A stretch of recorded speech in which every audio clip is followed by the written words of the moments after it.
Everybody stand, please.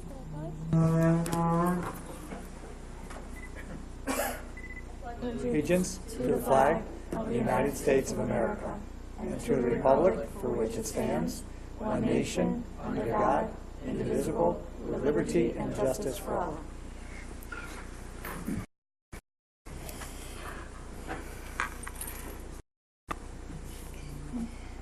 Promotion of agenda. So, Dick? second. Michelle? All in favor? Aye. Any I came and talked today already. Any abstentions? Okay, we're good. Moving on. Approval of minutes from the October 10th meeting. So moved. Michelle? Second. Dick? All in favor? Aye. Aye. Any Thank you. Okay. So we have a presentation on social emotional learning, and as you guys know, one of our major goals is to continue to work on this with staff and students. So tonight, Ms. Parsons will be providing you a quick update on that. So I'll turn it over to Ms. Parsons. Sure, good evening.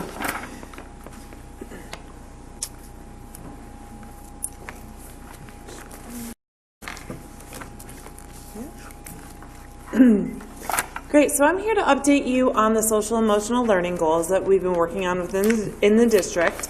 As you recall, one of our primary district goals, actually goal number 2, is around social emotional learning. And our goal for this year is to focus on staff awareness and fluency around social emotional learning constructs. So that's the CASTLE framework that we've decided to use, and that's something that you heard about last year. The emphasis this year is going to be on continuing to use that framework and working with our SEL steering committee to develop a 3-year plan. So we look at what we're doing this year and where we need to move in the future. And in order to do that, we look at data that we collect through the survey. So teachers and students just finished completing the survey in grades 4 through 12, and we're starting to compile and look at that data. And one of the things that we did was we looked at emotional intelligence charters, and I'll talk about that in just a moment. So about 2 years ago, we started talking about the vision of a graduate in Plymouth. And one of the things that we determined was that before we could really even dive into some of the academic pieces, we really needed to look at social emotional learning for both our staff and our students. So in 2017, we had done some planning the year before, and our goals last year were to build a common understanding of the definition and the components of what social emotional learning is, and to focus on relationship building and school connectedness. So that's what I updated you on last year through many different formats. This year, what we did was that we used the data from the end of last year to plan for this year. And so in 2018 and 19, our 2 goals are to focus on self-awareness and relationship building at the teacher level, so teachers with other teachers and teachers with students, and to integrate the ruler approach. So if you are looking at the handout that I have for you, there is a visual, and it's the concentric circles. So this visual is the CASTLE framework. Each of the slices of the pie, per se, are one of the domains. And the domains that we're really focusing on are that self-awareness and the relationship skills. So the circles that come out from that is that the classroom circle, the ring closest inside, the darkest blue, talks about what's the curriculum and the instruction. So we do have second step in our school's K-8 that we're working on the curriculum piece. And then ruler is an approach that we've been integrating along with things that you heard about in the past, like PBIS, bucket fillers, restorative practices. These are all ways that we approach the work in the school in order to improve the climate. Actually, I'm going to go back for a second.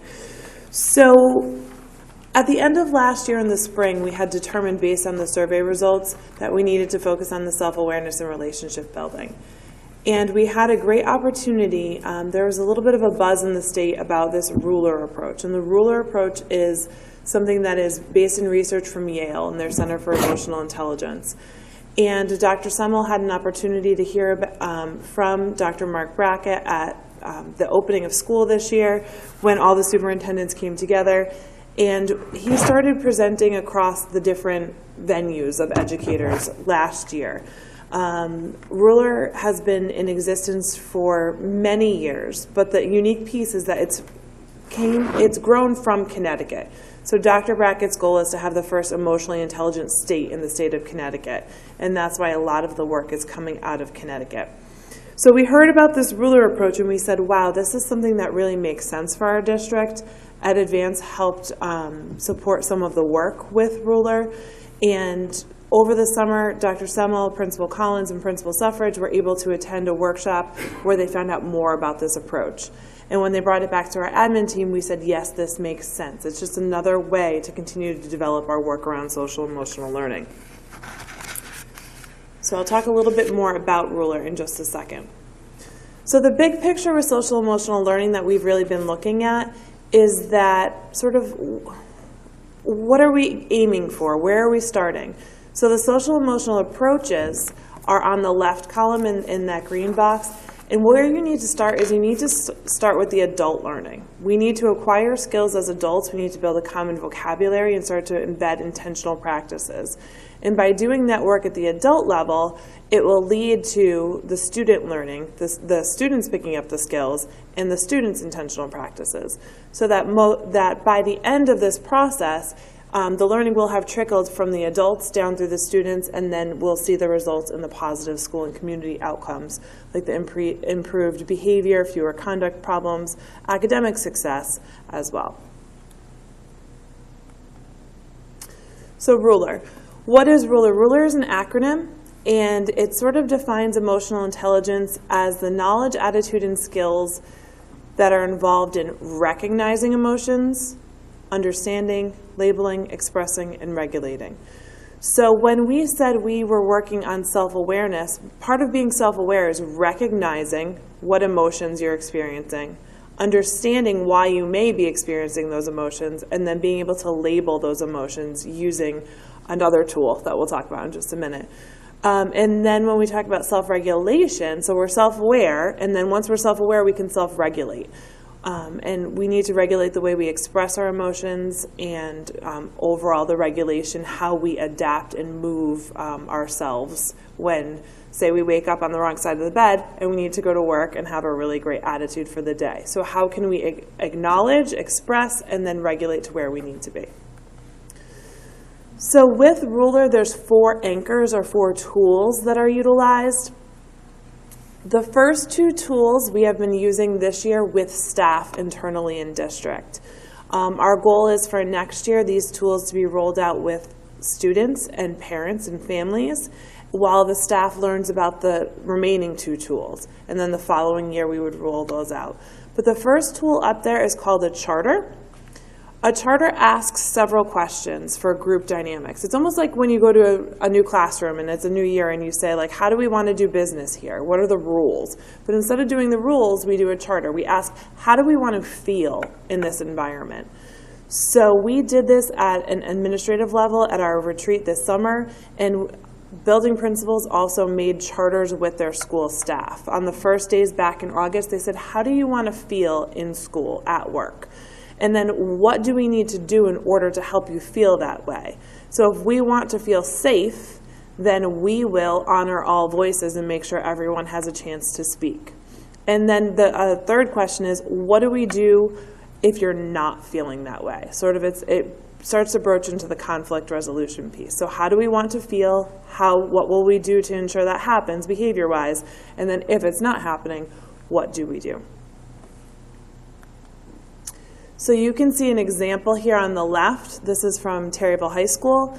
It is their charter, and we did what's called a wordle. So all of those emotion words that the staff came up with, how they wanted to feel at work, we put into a little program, and it popped out this wordle. And what it does is it takes the words, and so happy was mentioned the frequency that happy was mentioned was the highest, so that word comes up the biggest in the picture. So you see some of the other words that came up multiple times were excited, productive, respected, and then the size of the word is relative to the number of times that that word was shared by staff. And then they have some simple behaviors at the bottom about what they will do in order to feel this way, and then what they will do if things are not going well. So some of the things that they say they will do is treat others the way that we want to be treated, smile and greet one another, seek and offer support to one another, speak positively about us as a school, and so on and so forth. So that's the tool that we're using right now, and it's helping us build our relationships in the schools. That was one of the goals we've identified. And then the second goal we identified was that self-awareness. So when you go back to the RULER acronym, you need to recognize an emotion and label it. So the mood meter is the second tool, and it is a square. It is divided into 4 quadrants by 2 axes. And the vertical axis talks about the amount of energy that an emotion might have, and the horizontal axis talks about the amount of pleasantness that an emotion might have. So what we did when we got together on November 6th with staff is that the teachers were broken up into groups with our admin team leading the sessions, and we led them through an orientation to the mood meter. We asked them to brainstorm words for their quadrant. For example, the yellow quadrant is high pleasantness and high energy. So they brainstormed words, and then they sort of ranked them relatively within that mood meter. And we started to talk about how the mood meter really is a tool to help us talk about our emotions, and then also where we want our emotion to live, per se. So an example that we would give would be that when you think about red and looking at the quadrants, red is low pleasantness, high energy. So words in there might be angry or frustrated. And so when you're in school, you think your first reaction would be that we don't want kids to be in the red, because that would not lead to a productive learning environment. But when you start to think about the fact that sometimes you're debating, and in order to debate, you need to be respectfully within the red, but you need to have energy, and you need to be able to get frustrated and back up your opinions with facts. So we start to talk about how you can label your emotion, but then how do you match the emotion to the situation? So that was the example of what our team did back there with the 4 papers. We created our own mood meter. So we have been continuing to work with the steering committee to monitor and inform the plan and to measure the progress based on the student survey. So our next meeting as a steering committee is right after the Thanksgiving holiday, and we'll be really diving into all of the data that was collected and looking to see, do self-awareness and relationship skills continue to be an area of focus, and what, as we improve those areas, what other areas are popping up and to drive our work moving forward. So social emotional learning is something that is really coming to the forefront based on lots of factors across the state and the nation, and it is something that we're looking at as a region. And I was able to, after I had already put together this presentation, I was talking to Dr. Semmel earlier, and there's a social emotional council that is at advanced level, and I was able to attend that this morning to problem solve and brainstorm with other districts. And I'm happy to report that our work is leading the work. People were very interested in what we're doing as a district, and we're very pleased to see that we have found ways to make this work within our existing structures, and we really have ways to continuously monitor the work and evaluate the work. So I think we may have some visitors coming to see our work in this area coming up soon. Any questions? Just need a clarification. Now, this is being done through the staff, through the teachers and the administrators in the school system. It hasn't included any of the students yet? Not yet. So if you look back at the graphic that I shared, the first thing that you need to do is develop the adult learning around these constructs and model it with adults, really make it part of the adult culture. And then next year, we're bringing those 2 tools to the students. Okay, you did say something about a survey for the students, Yep. and has that gone out to them yet? Yes, yep. And so the survey went out last year, it went out this year, and it will go out at the end of this year as well. So we need to survey them on sort of their attitudes and their perceptions of what's going on, and that helps us drive our work. We compare that to the staff data. Okay, and then my question is for the three students over here. So you guys were part of the survey, correct? Yeah. All right, so what do you think? Like from our staff with the whole social and emotional thing, Right.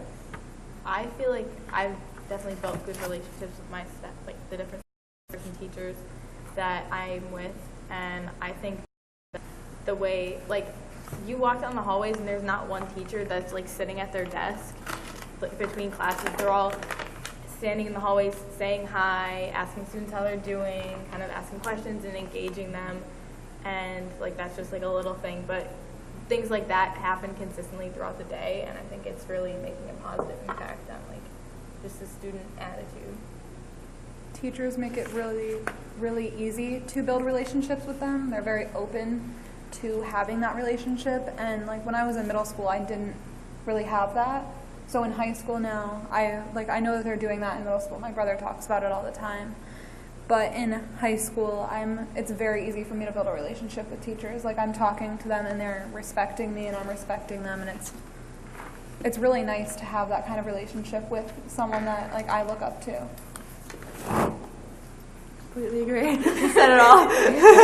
You know. That's great to hear. All right, so I guess evidently this is making a profound impact as you guys as students, because now the staff is more personable, Yeah. more I think it's trickling down accommodating. without you even trying to like forcing it to. Yeah. And that's the goal, is to really change the adult culture first, and then really work on that with students involved, in conjunction with the staff. And it's great to hear that, you're feeling like it's a place where you can approach adults and adults can approach you to build those trusting relationships. Okay. Thank you. That's it for me. I don't Anything know if else? everybody wants. Thanks, Miss. As a side note, we are talking about having an upcoming Board of Ed retreat, and one of the things we thought about doing was discussing like development of emotional intelligence charter for the board, and actually going through the mood meter kind of piece as well. So, it's one thing to hear it during a presentation, but to actually go through some of the work so you can get a little bit more connected to what we're talking about. Because bottom line is all of us, every single one of us could be more self-aware, and that self-awareness leads to better choices, better decision-making. So, we know that academics can get a job, but we also know emotional intelligence can keep those jobs and actually get you even further along in that particular profession. So it's an important concept for our kids to be thinking about, and our adults. Absolutely. Okay. That's it for Rob. So now going on to the superintendent's update. So I put at everyone's desk a budget memo, and just so you know, this is a document that many of you have seen in the past, but if you were on the board, last November, you would have seen this, a very similar document, and it outlines all the dates for our budget development. So you'll see that the January board meeting, I'll do a very first presentation of a budget for you folks. That'll be based off of my work with all the administrators, and the administrators work with their staff to bring that budget to you. And you'll have some opportunity to ask questions that night. Then we go into a workshop mode the following Wednesday, which is the 16th. And we have the 23rd we'd like you to hold too, just in case that the 16th is not enough time to go through the budget. Last year it was, but this is a new year. So we just want to make sure we have that date. See on February 13th, which would be our next board meeting, I would do a quick presentation of the budget, but at that we need to have a vote on the budget, because a few days later, by charter, we need to have it to the town. I think it's February 15th, it needs to be in their hands. So that's just 2 days later. So however long February's 13th meeting takes, we need to have a budget come out of that. So there's a lot of work to do in advance of that. And then you'll see in March, the tentative date is March 21st. We would anticipate having a meeting in front of the Board of Finance to have them ask us questions about your adopted budget at that point, because after it's adopted in February, it's the Board of Education's budget. So if you could please, and I will remind you a couple of times, but take this sheet, put it into your calendar, save those dates and times. Hopefully the weather plays nicely, and we're able to have all those dates in there. I also want to mention that we do have the Cape Caps Convention this weekend. A number of you folks are going, which is great. This is a great opportunity for board members and superintendents alike to come together and learn. So it's nice to see, we have, I believe, six board members? 6 board members attending. They are going to start Friday morning right at that 8 o'clock time, I think they said. I know the weather could be a little iffy. They said get there as soon as you can. And it's Mark Brackett who's actually, I believe, the lead presenter. That's what I've seen in the past. So the person who's been doing all this work around emotional intelligence and social emotional learning at Yale is the featured speaker on the first morning. So unfortunately, some people might miss him speaking because of the weather, but I understand he'll be starting. So I also want to turn it over quickly to have Ms. Parsons just quickly mention the November PD. So our November Professional Learning Day took place on Election Day here, last day at the high school. So we had all of our staff in district participating in 5 sessions throughout the day. So the first session really started with breaking into groups to learn about the moon meter.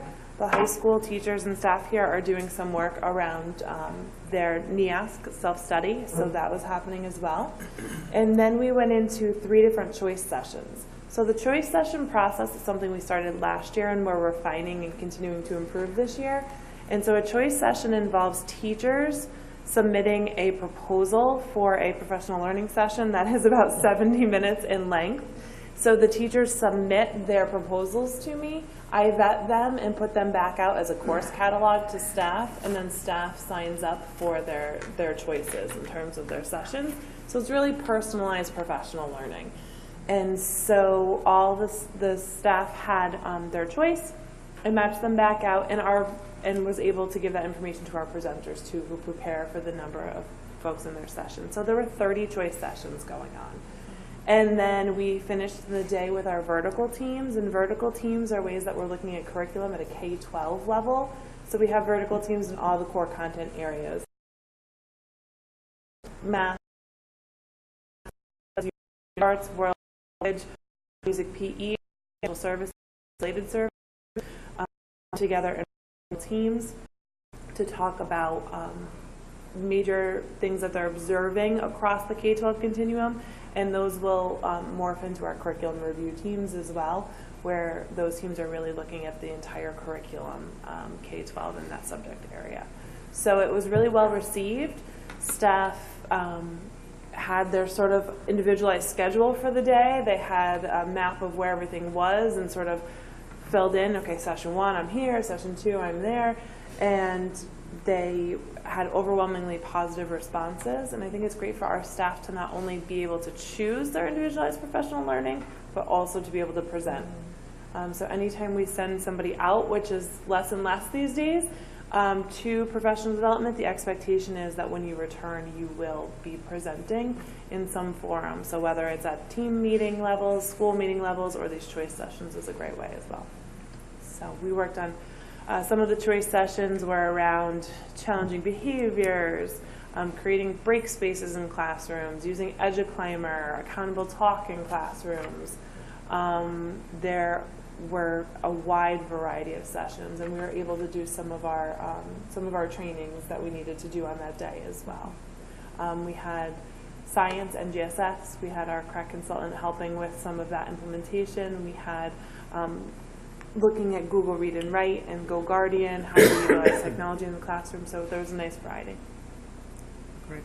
And my last piece of information is just about weather. And I was thinking I would just be talking about weather, just to kind of remind anybody at home and also the board our process. But every year, this is probably the worst part of my job, just trying to figure out what we're going to do, because I know it affects so many people. But just as a reminder, in general, we'll make a decision by about 5:30 in the morning if we're going to either have a delay or a cancellation.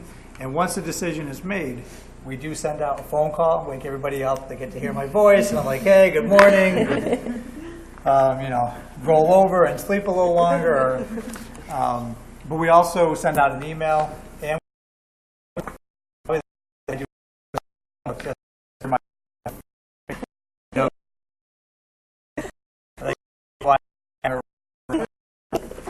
so that goes out. And just as a reminder, I do not make these decisions in a vacuum.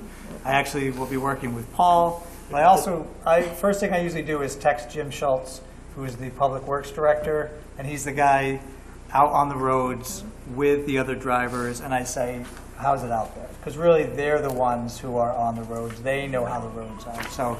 And Jim Schultz stays connected to the police department. So if lines are down, if roads are icy, we have a pretty good sense. So anyways, I just want to remind everybody, and it just happens to be a pretty propitious moment to do this, because obviously we're looking at some possible weather tomorrow. So I did send out an email today to all parents and faculty just saying, not sure what's going to happen tomorrow afternoon, but an early dismissal is possible. No decision will be made until tomorrow morning. But just a reminder to how the process works. All right? And that was the end of my update. Any questions for Dr. Semmel or Mrs. Parsons? Okay, let's start on with the student reps. Miss Diana. So on November 30th, the Leo Club is hosting their annual Harvest Pack food packaging event. And so basically, a lot of our Leos, and currently we have groups of Leos from 3 other schools, are coming to join us to package non-perishable foods, and they're sent out both locally and around the world. And we are currently getting support from our homecoming dance, the other schools, and local groups, but we are still looking for groups to come and package with us. It's a really great opportunity. It brings a little competition between everyone, and also really unites us all as our little teams, and it's an overall awesome activity. The Leo installation is going to be on November 26th. It's a great way to bring all our old Leos, new Leos, and our parents together to kick off another great year. And the Leos are helping the Terryville Public Library with their annual Santa Day on November 1st. Not November 1st, December 1st. So bring your kids to meet Santa and do arts and crafts and get some snacks. The Leos will be there helping and being little elves. It's a lot of fun. The THS marching band went to UMass Band Day on November 10th, and they have the opportunity to play on the field and see a college marching band play, and we got great feedback from everyone who went. Everyone always loves it. So it's just exciting and football, and And now through the end of December, the NHS is doing a town-wide coat and winter gear drive, and boxes can be found at all the schools, at the town hall, at the Terryville Library, and at Beacon Pharmacy. And I think the boxes should be going out by Friday. They should all be out. And so donate any winter goods if you can. Thank you. So on November 8th to the 10th, the Drama Club performed the first play of the year, Alice in Wonderland. The tech crew and actors did a fantastic job. I personally saw it. The audience loved the performance, and we just wanted to specifically highlight and give notice to all of the tech, all the crew, all the actors that really put in that dedication, but also Mr. Perkins, who dedicates a lot of his time to Drama Club. We also wanted to mention that the winter concert for band and chorus will be held on December 10th at 7:30. This is the first concert, and as a former student that was in chorus, I'll say that they do work really hard on this, and it's really important. And then lastly, as of Sunday the 11th, 8 students left for the Close Up Washington trip with Mr. Folds. It was brought forward by the Close-Up program. We did this last year also. They have an opportunity to learn about government in more of a hands-on fashion, and from the reports I got, students are having a lot of fun, and we'll be back on Sunday. And they'll be creating a presentation for later in the year to present their trip that they had. So our staff versus students game is coming up this Friday in the Caryville High School gym. It's at 7 p.m. and students are $2 and adults are $5. And all the proceeds will benefit Booster Club.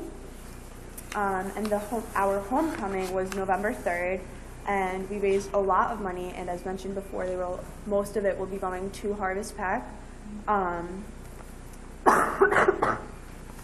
Sorry.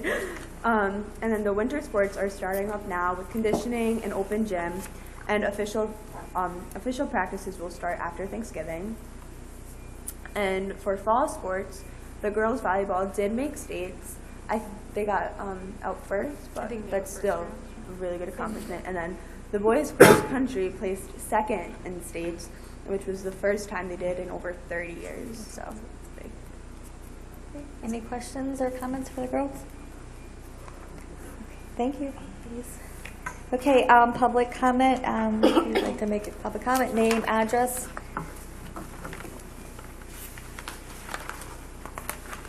Oh, okay. Going once, going twice. All right, moving on. Thank you. A motion for the consent agenda, please. Michelle, second. Second.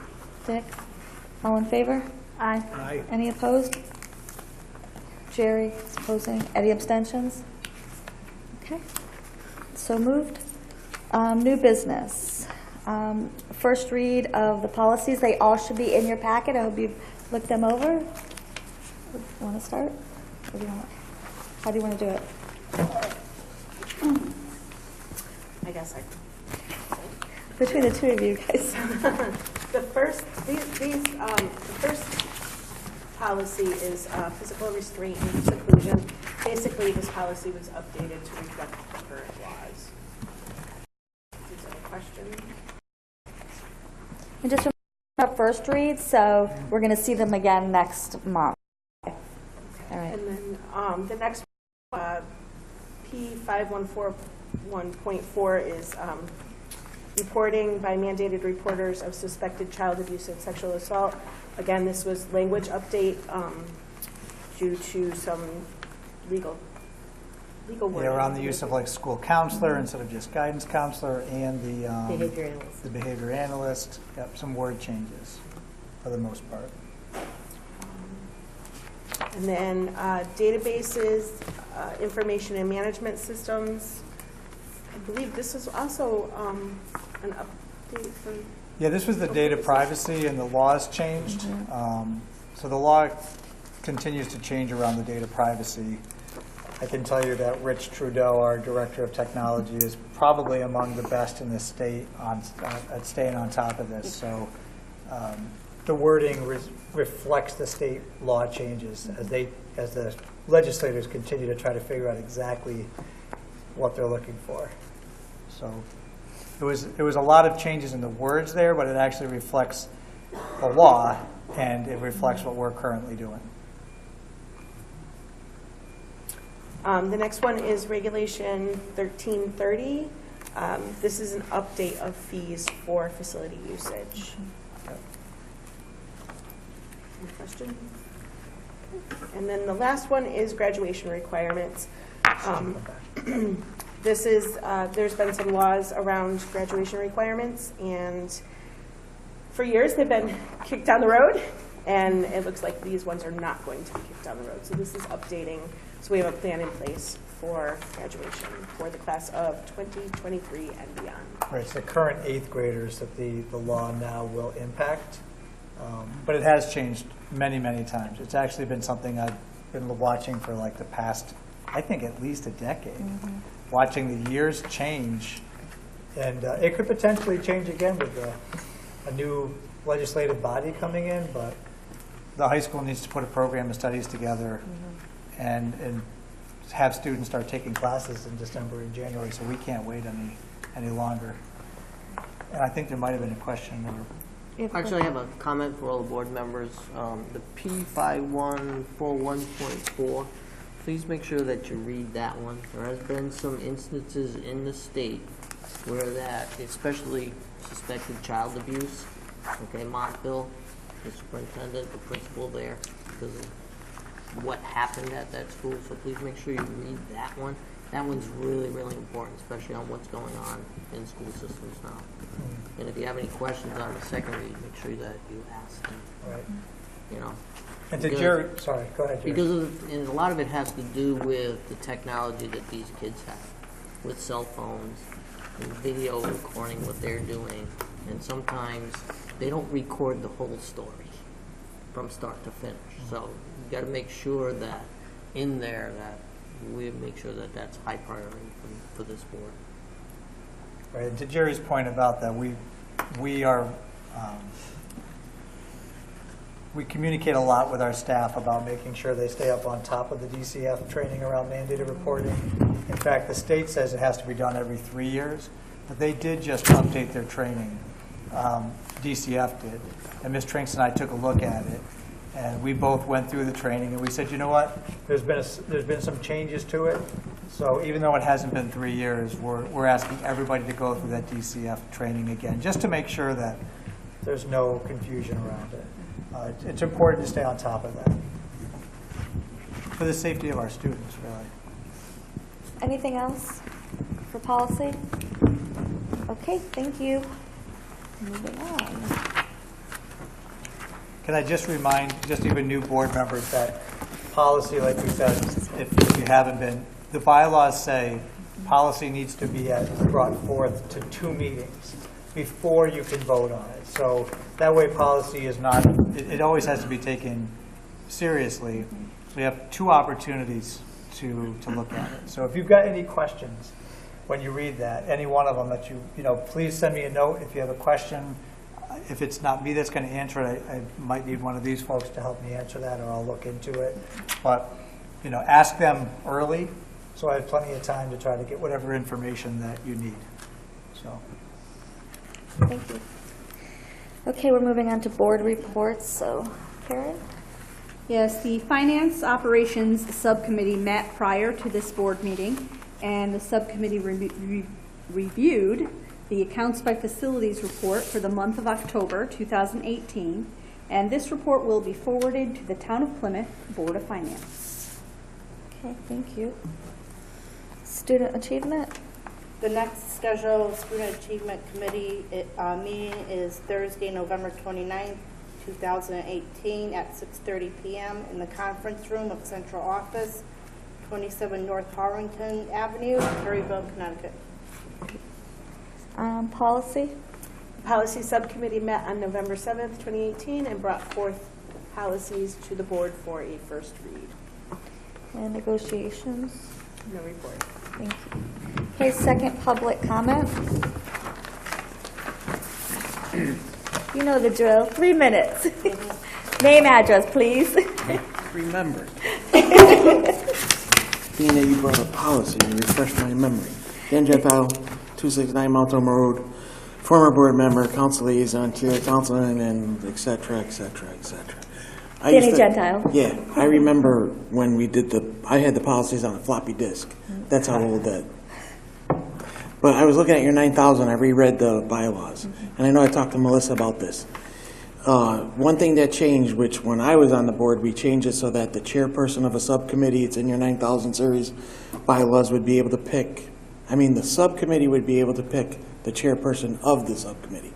Now you guys changed back to the board chair picks the chairperson of the subcommittees. I'm just throwing it out there if you wanted to change it back. We changed it because we thought it was fair for the subcommittees to pick their chairs. But it's in your 9,000. I don't remember exactly the part within there, but that's all. Just something to ponder, Thank board. you. I'm done. Any other public comment? Nope. Going once, going twice. Okay, moving on to board liaisons. Greg, do you have anything for Harriet Fisher? Yeah, well, they did a trunk or treat on the 27th. All month long, they're collecting food for the food pantry, and there's a list available at the school. I don't have it with me. And let's see. No, that's about it. And they're coming up with a fundraiser with hoodies. They're designing with some hoodies. They look real nice. Like spirit wear? Yeah. Didn't their trunk or treat, isn't that the one that got rained out? Yeah, I'm trying to think that, Plymouth Center, or was it Fisher? I thought it was Fisher that may have. gotten it. 10/27 they did it at the here at the high school. Oh, they did it inside? I think so.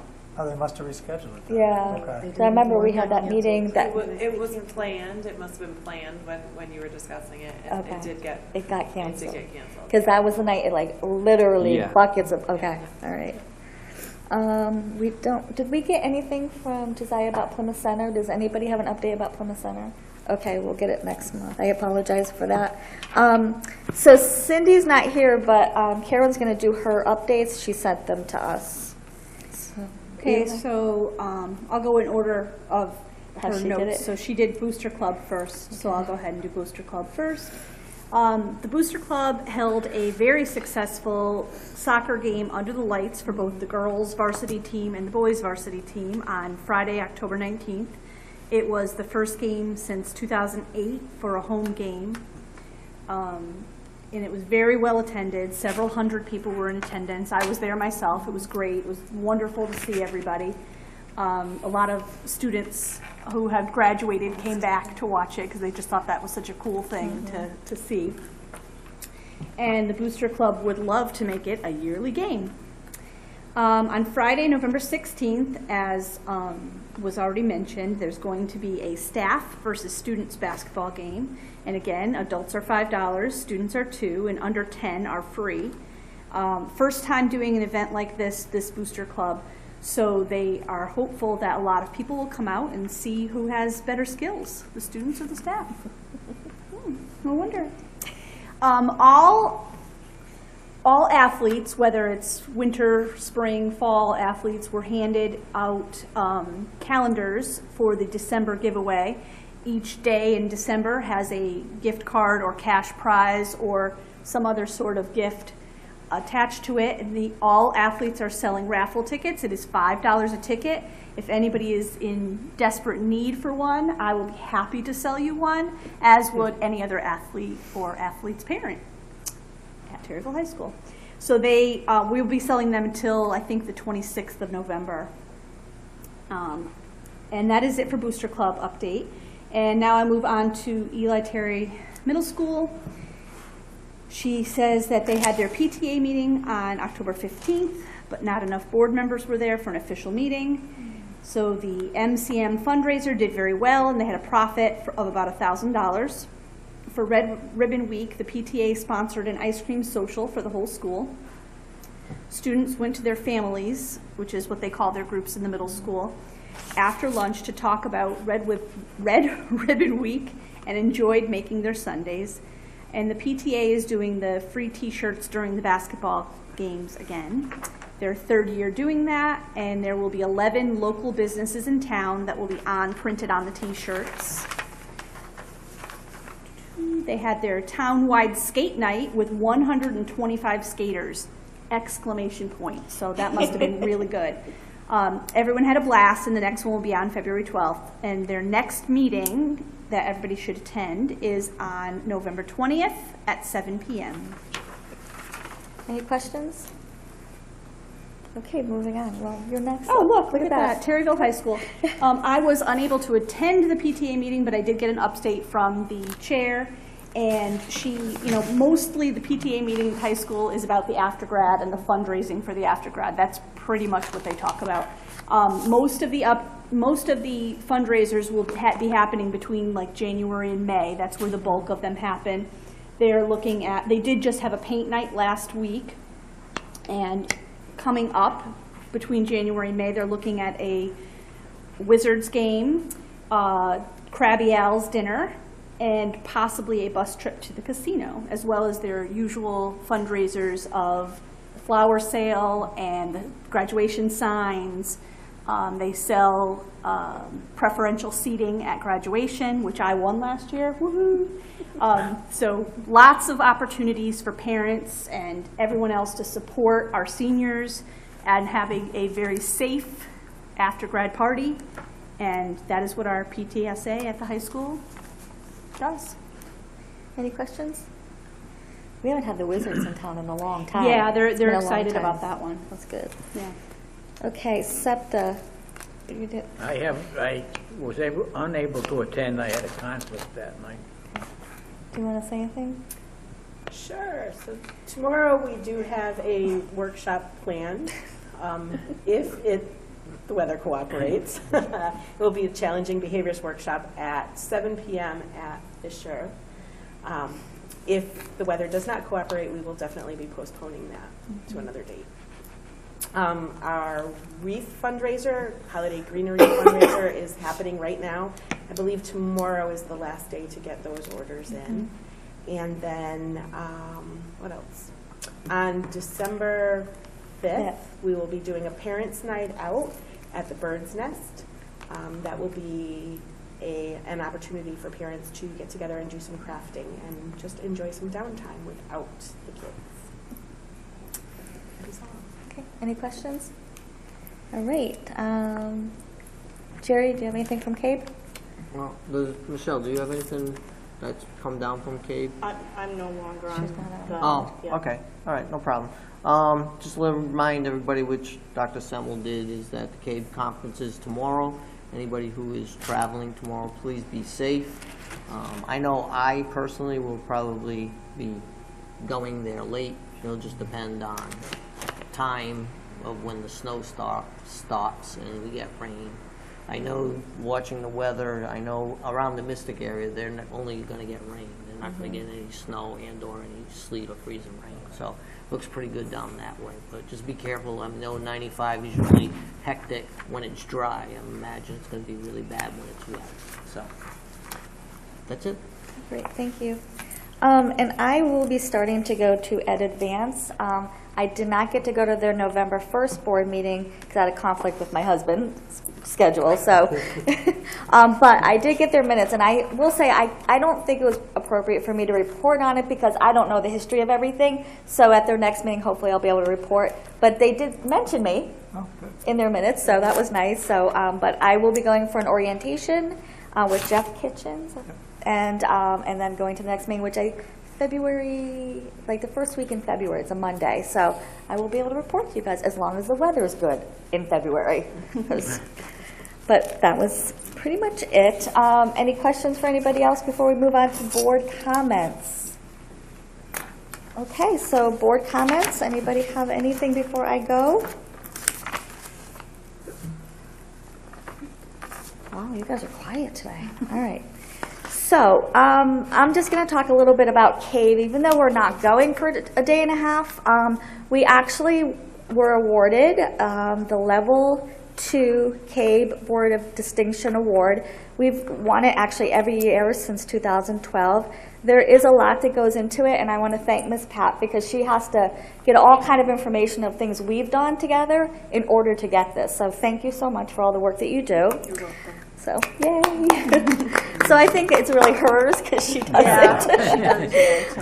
And they actually changed it a little bit for next year. So we're going to be changing a few things that we're doing at a board level. The Dr. Semmel and I have been talking about, so you guys will hear more about that next year. But again, I'm excited. We are going to be getting that award about 1:30 at the hotel. So remember who's over there. We're going to get our picture taken. I think it's room 6. Yeah, outside conference room 6. Outside. So yeah, so that's pretty much. I was excited to tell you guys that, but we have a little plaque in the central office. So if you want to see it, it's all right there. I would like to thank your SEL again. It's so poignant because that's really kind of where I'm going with our retreat. So thank you. I think it's great. And I do have the mood meter on my phone now since the brown bag. So I love it. It's great. So everybody should put that down there. It's a great thing.